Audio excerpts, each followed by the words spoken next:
Olá pessoal, sejam bem-vindos ao Papo IPM, o seu podcast de ensino em oftalmologia.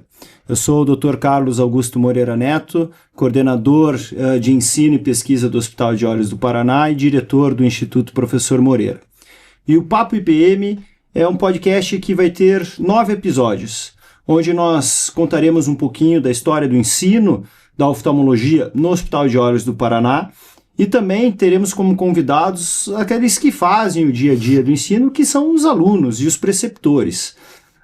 Portanto, teremos como convidados R1s, como no dia de hoje, outro episódio com R2, R3 e também fellows de todas as subespecialidades em oftalmologia que realizam o programa de fellowship no Hospital de Olhos do Paraná. Para o primeiro episódio, nós temos aqui a honra e a alegria de ter 2 R1, 2 especializandos que estão no primeiro ano de oftalmologia, especialização que é credenciada pelo Conselho Brasileiro de Oftalmologia, a doutora Júlia Momoli e o doutor Pedro Henrique Freitas.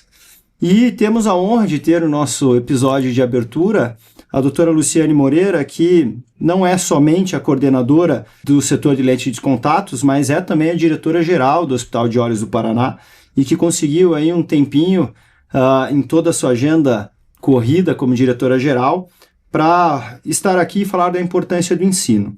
E eu vou começar por você, doutora Luciane, porque eu sei que a sua agenda é corrida, você tem outros compromissos, mas nesse ano, 2025, o hospital completa 50 anos.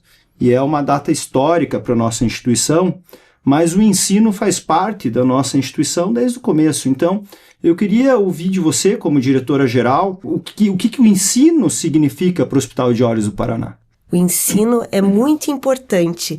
Eu sou professora de 2 universidades, eu vejo essa garotada desde o 4º ano de medicina e vejo como eles vão evoluindo em toda essa linha, né, em toda essa profissão que é tão bonita que é a medicina. E dentro da medicina, a oftalmologia, com certeza, que é a nossa jeito que é o Hospital de Olhos do Paraná. A residência de oftalmologia, ou melhor, a especialização em oftalmologia do Hospital de Olhos do Paraná começou em 1993. Então, em 1993 tivemos o primeiro R1 e agora vocês dois como R1 aqui conosco para falar o quanto que a gente melhorou. E naquela época já eram só 2 R1s. Hoje nós temos 8 R1s, né? Então, temos muito mais pessoas, muito mais pacientes que a gente vê, que a gente tem a oportunidade de ajudar.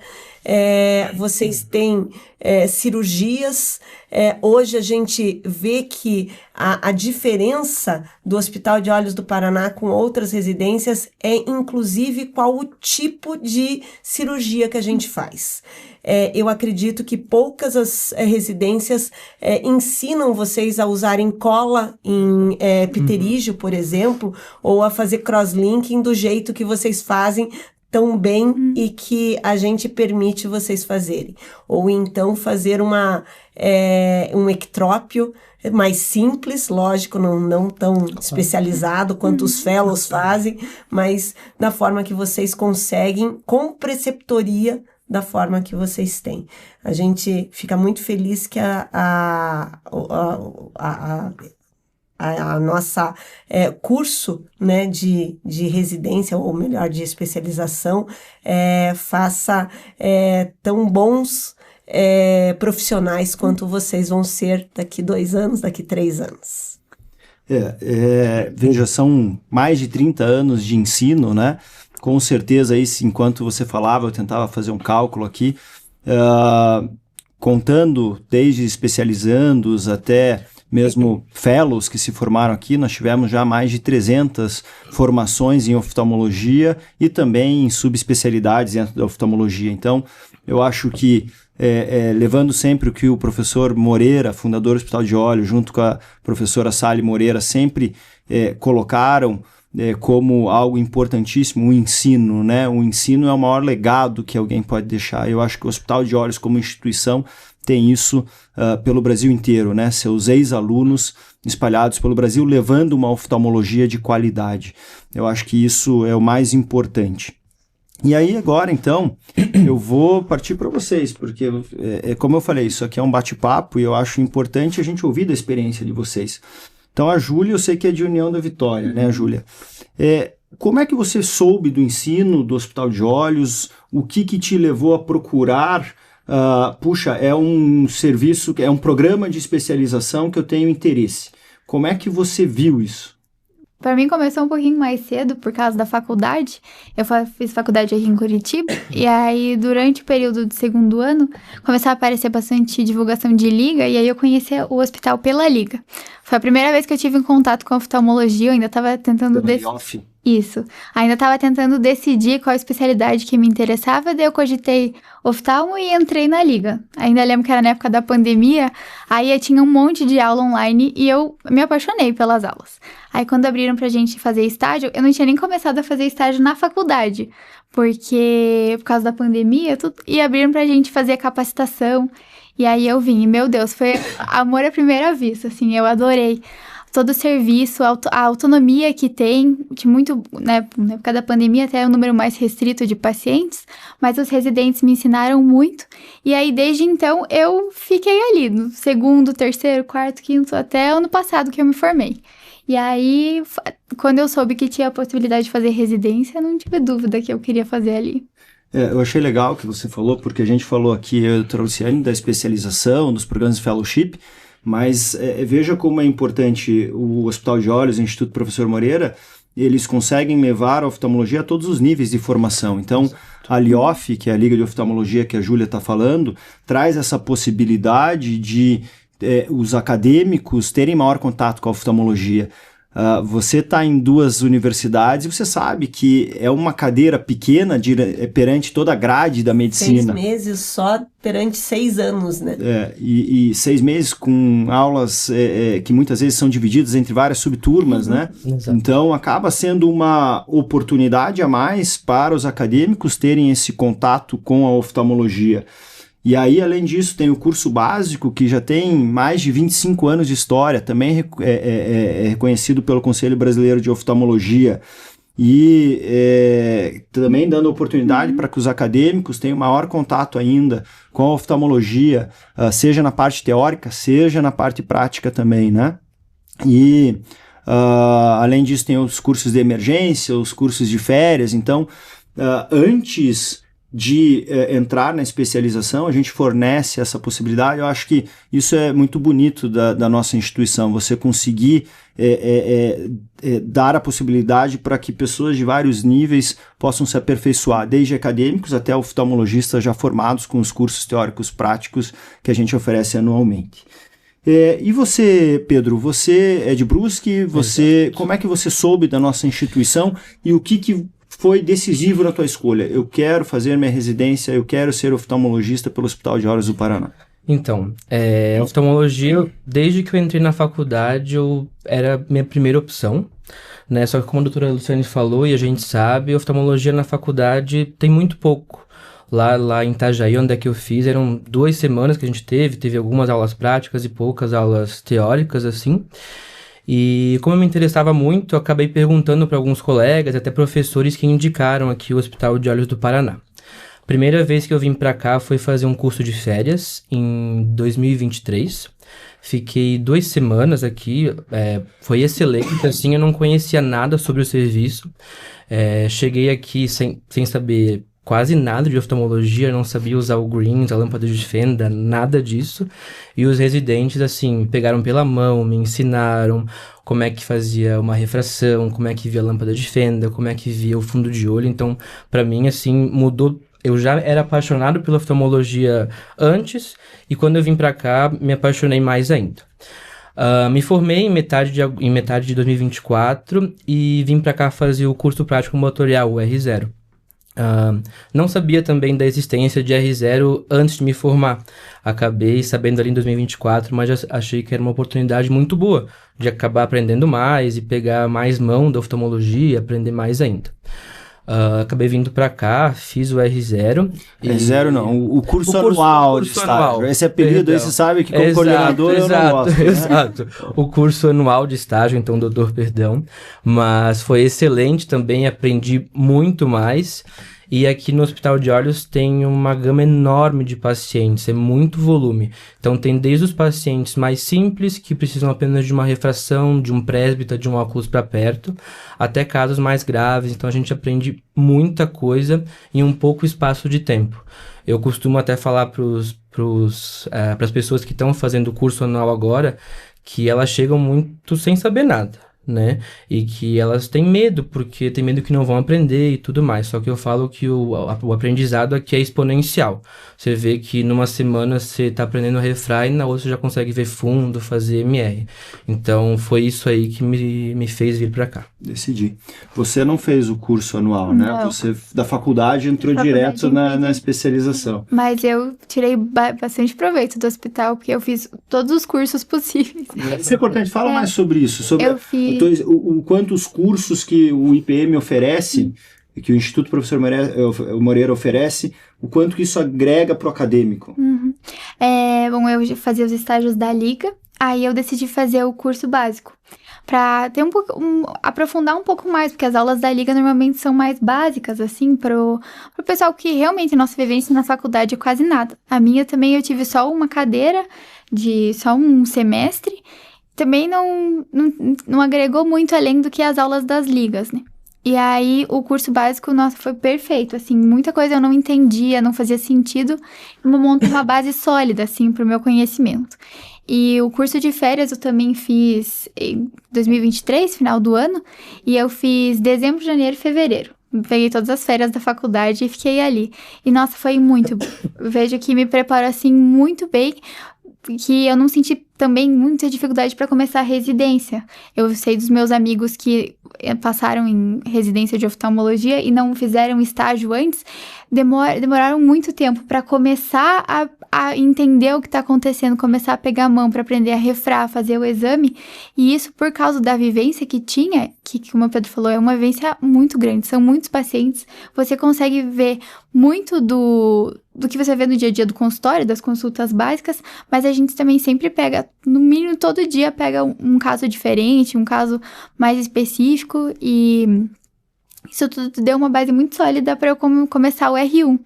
Eu também fiz o curso de emergências, que eu fiz ano passado também como acadêmica. Não foi bom assim, mas não tinha muito a colocar na prática no dia a dia, né? Mas hoje vejo que é essencial, não tem como. A gente trabalha com bastante emergência ali no hospital e também é muito importante. Você praticamente gabaritou os cursos do currículo. Eu gabaritei. Sim. O meu currículo, sabe? Eu vou voltar daqui a pouco para abusar de vocês mais um pouquinho aqui na nossa conversa, mas eu tenho mais 3 minutinhos aqui com a doutora Luciane e queria ouvir um pouquinho mais de você, no sentido, você fundou o curso básico lá atrás, né? E você, nesses 25 anos, aperfeiçoou de uma forma brilhante o que é hoje em dia.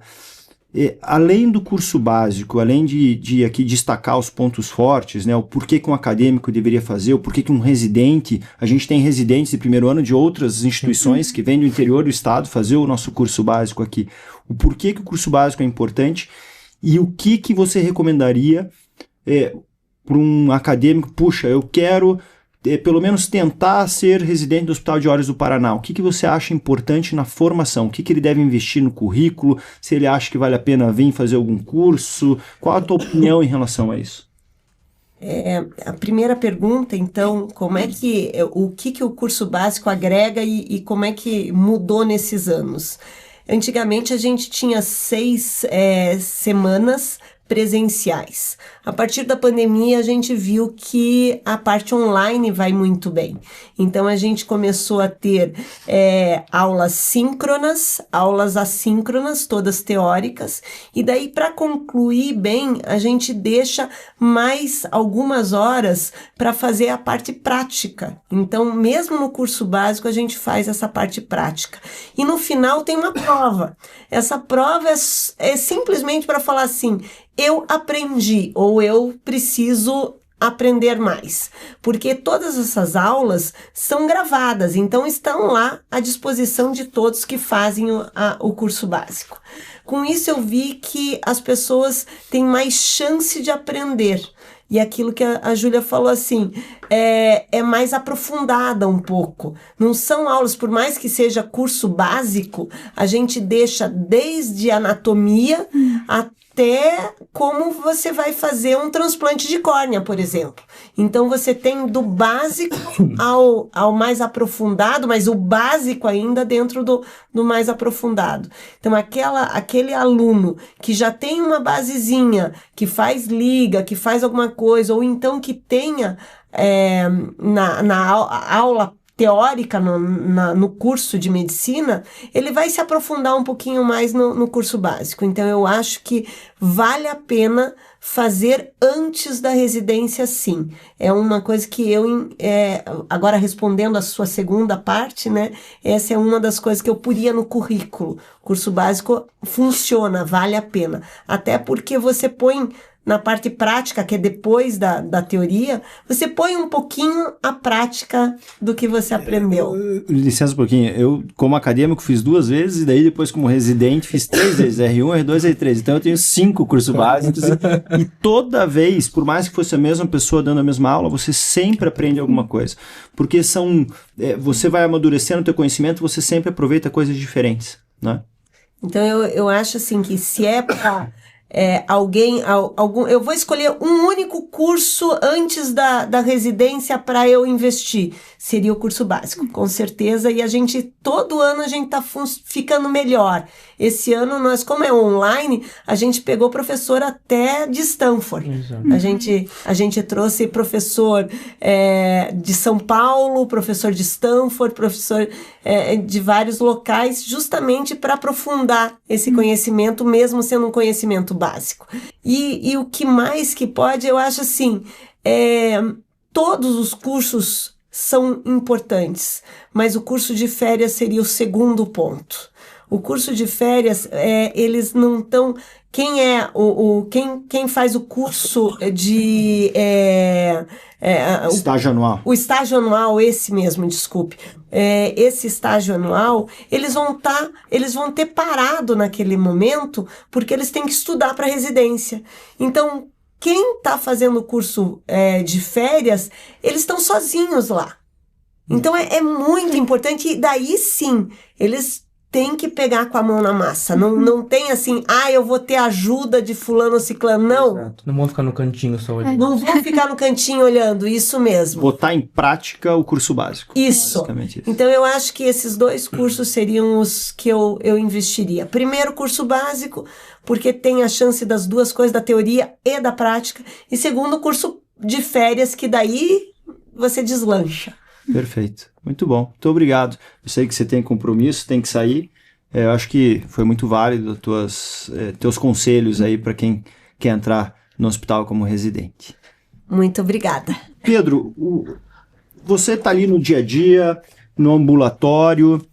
A gente sabe, né? E a gente vai falar um pouquinho de cirurgia mais para frente, que é quem quer operar, o hospital é o lugar, né? Exatamente. E obviamente que quando você tem muita cirurgia, você tem, obviamente, muito atendimento.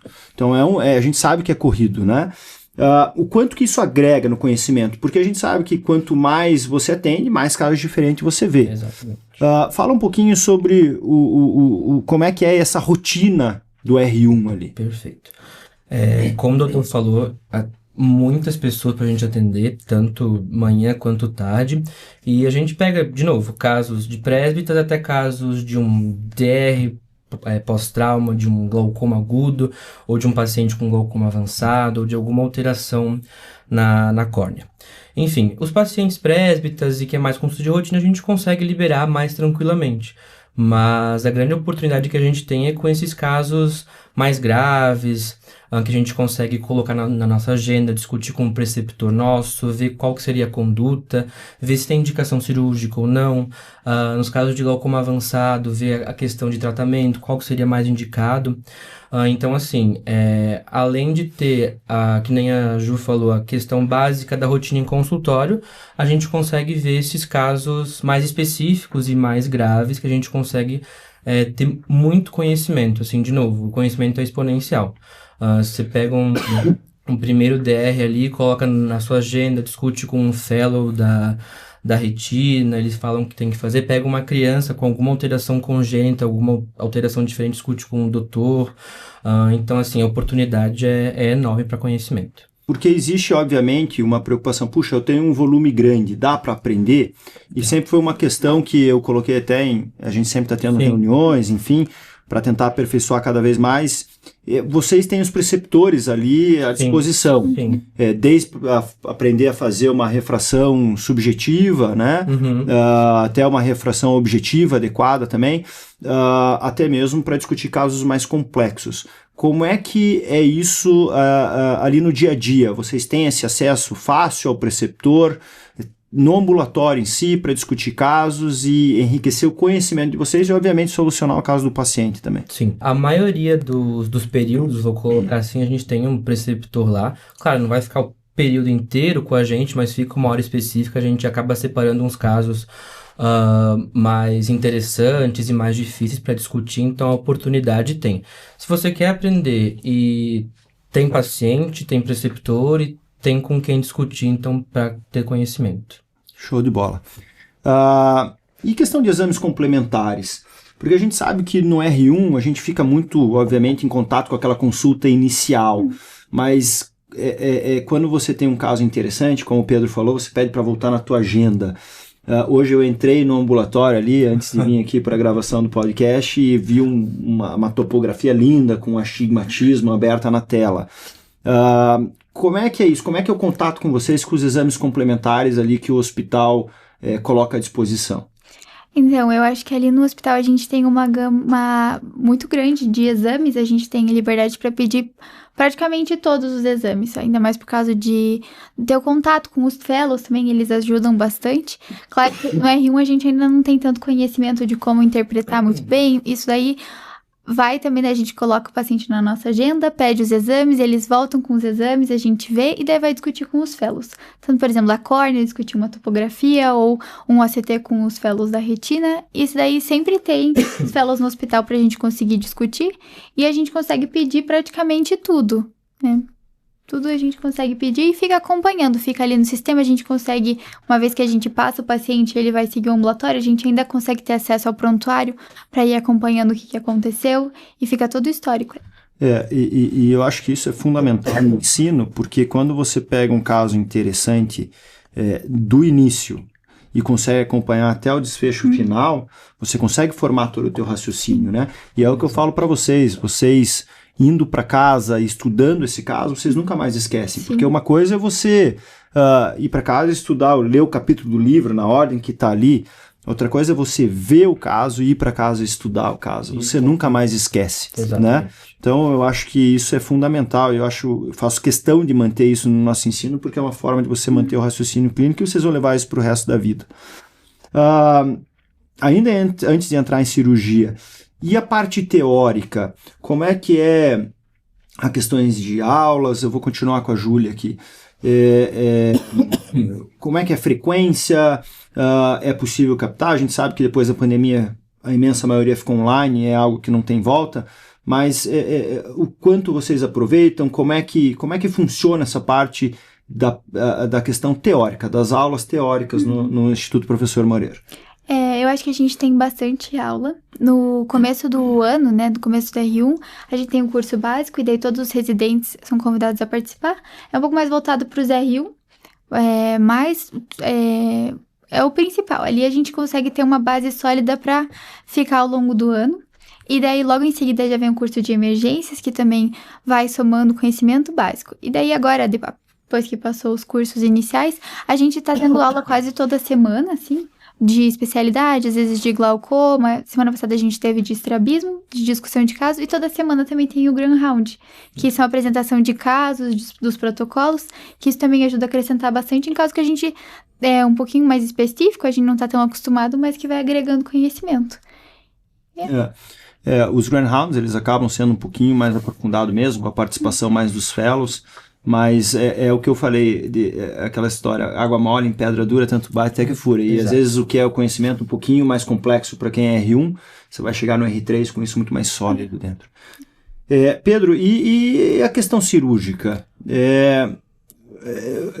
Eu lembro da Júlia, ela teve a aprovação, acho que passou uns 2 dias, ela me mandou uma mensagem. Como é que eu faço para comprar meu material cirúrgico? Falei, Júlia, fala com a R2, que a R2 vai te dar. Essa pegadinha vai te ajudar nisso. Eu tava muito animada para operar. Muito animada para operar. E, enfim, a gente sabe, porque é um volume gigantesco. Como é que...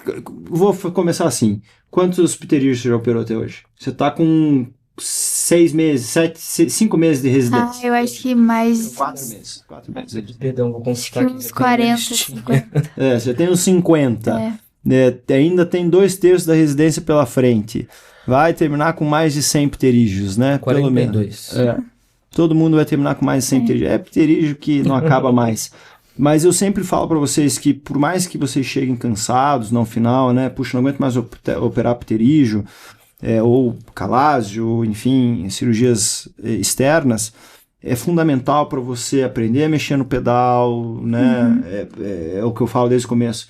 Opera com o pedal do microscópio já no pé esquerdo, não deixa para fazer essa transição depois.